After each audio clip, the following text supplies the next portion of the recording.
श्री स्वामी समर्थ. श्री गुरुदेव दत्त. बघा, 12 तारखेला म्हणजे 12 ऑगस्टला आषाढी अमावस्या आहे आणि या अमावस्येला दीप अमावस्या असं देखील म्हणतात. त्यासोबतच गतहरी अमावस्या. गतहरी अमावस्या का म्हणतात, तर जे काही चुकीचं आपण आतापर्यंत केलेलं आहे, म्हणजे ज्या चुका आपल्याकडून घडल्या आहेत, कोणाला वाईट बोललो किंवा कोणाबद्दल आपण चुकीचं काहीतरी वागलो आहोत, हे सगळं हरण करण्याचा हा दिवस. याच्यासाठी आपल्याला भगवंताकडे माफी मागण्याचा आजचा हा दिवस आणि नव्याने सुरुवात करण्याचा, म्हणून याला गतहरी अमावस्या देखील म्हणतात. आणि याच आषाढी अमावस्याला आपल्याला 2 कामं, म्हणजे प्रत्येक आईने आपल्या मुलाच्या उज्ज्वल भविष्यासाठी 2 कामं करायचीच आहेत. ती कोणती आहेत तेच मी तुम्हाला आजच्या व्हिडिओमध्ये सांगणार आहे, त्यामुळे व्हिडिओ शेवटपर्यंत नक्की बघा. बघा, प्रत्येक आईने आपल्या मुलांच्या उज्ज्वल भविष्यासाठी ही 2 कामं करायचीच आहेत. म्हणजेच काय, तर एक उतारा करायचा आहे मुलांवरतून आणि दुसरं म्हणजे मुलांचं औक्षण करायचं आहे. आता औक्षण कधी करायचं, कसं करायचं ते पहिलं सांगते. औक्षण तुम्ही दिवसभरामध्ये कधीही करू शकता, पण शक्यतो संध्याकाळी करा, दिवस मावळल्यानंतर. पण संध्याकाळी तुमचं काही बिझी शेड्यूल असेल, मुलांचे क्लासेस असतील किंवा काही कारण असतील, तर तुम्ही दुपारी वगैरे केलं तरी चालेल. वेळ मिळेल तेव्हा नक्की औक्षण करा मुलांचं.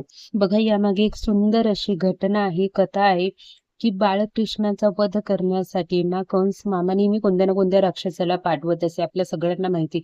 आणि अशाच एका राक्षसाला आषाढी अमावस्येला कंस मामाने पाठवलं होतं. आणि जेव्हा तो वध करण्यासाठी आला ना बाळकृष्णाचा, त्यावेळेस फक्त बाळकृष्णाचं तेज पाहून त्याचा वध झाला होता. आणि तो दिवस होता आषाढी अमावस्येचा. आणि या दिवशी वृंदावनातील सगळ्या गोपिकांनी बाळकृष्णाचं औक्षण केलं होतं. त्याचं तेज असंच कायम राहावं, त्याची नेहमी नकारात्मक गोष्टीपासून बचाव व्हावा, वाईट दृष्ट त्याच्यावर कोणाची पडू नये, म्हणून सगळ्या गोपिकांनी बाळकृष्णाचं औक्षण केलं होतं. आणि म्हणूनच प्रत्येक आईने आपल्या मुलावर कोणाचीही वाईट नजर पडू नये, कोणाची दृष्ट लागू नये, म्हणून आपल्याला मुलांचं औक्षण करायचं असतं. बघा, औक्षण करण्यासाठी काय लागणार आहे आपल्याला, तर दिवे लागणार आहेत. कोणाकडे दिवे उकडून बनवतात, कोणाकडे गुळ घालून दिवे बनवतात, कोणाकडे साधे दिवे बनवले जातात, कणकेचे दिवे. पण कोणाकोणाकडे कणकेचे दिवे बनवण्याची पद्धत नाही, त्यांनी आपली साधी पणती जी दिवाळीला वापरतो ती घेऊन मुलांचं औक्षण केलं तरी चालेल. काय करायचं, मुलांचं तोंड पूर्व किंवा पश्चिम दिशेला येईल असं मुलांना बसवायचं. हळदी कुंकू लावायचं मुलांना. आणि त्यानंतर तुम्ही जे दिवे बनवलेले आहेत किंवा तुम्ही पणतीने औक्षण करणार असाल, तर ती एका ताटामध्ये घ्यायचे आहे. आणि मग आता तुमची मर्जी, तुम्हाला किती दिवे बनवायचे आहेत, काय करायचंय, तुमची मर्जी. एक घेतला तरी चालेल, 5 बनवले तरी चालतील, असं काही नाही आहे. त्याच्यासाठी तुम्ही कितीही दिवे घेऊ शकता. आणि ते 5 वेळा आपल्याला फिरवायचे आहेत, मुलांवरतून औक्षण करायचं आहे. आणि औक्षण करताना काय म्हणायचं आहे, तर आपल्याला औक्षण करताना रामरक्षा म्हणायचं आहे. 1 ते 9 ओवी रामरक्षा म्हणायचं आहे. बघा, रामरक्षामध्ये ना आपल्या शरीराच्या प्रत्येक भाग, मग ते नाक, कान, डोळे, हात, पाय सगळं काही व्यवस्थित राहावं, सुखरूप राहावं, यासाठी प्रार्थना केलेली आहे. म्हणून आपल्याला रामरक्षा म्हणायचं आहे. मग तुम्हाला 1 मुलं असेल, 2 मुलं असतील, तुमच्या जाणूनची मुलं, सगळ्या जेवढी काही घरामध्ये मुलं असतील त्यांना तुम्ही लाईनमध्ये पाटावर बसवा, दिवे बनवा.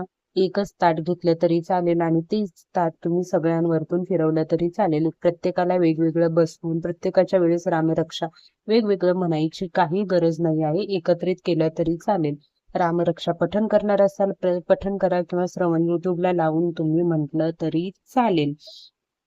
रामरक्षा बोलून झाली की मग फलश्रुती घ्यायची आहे.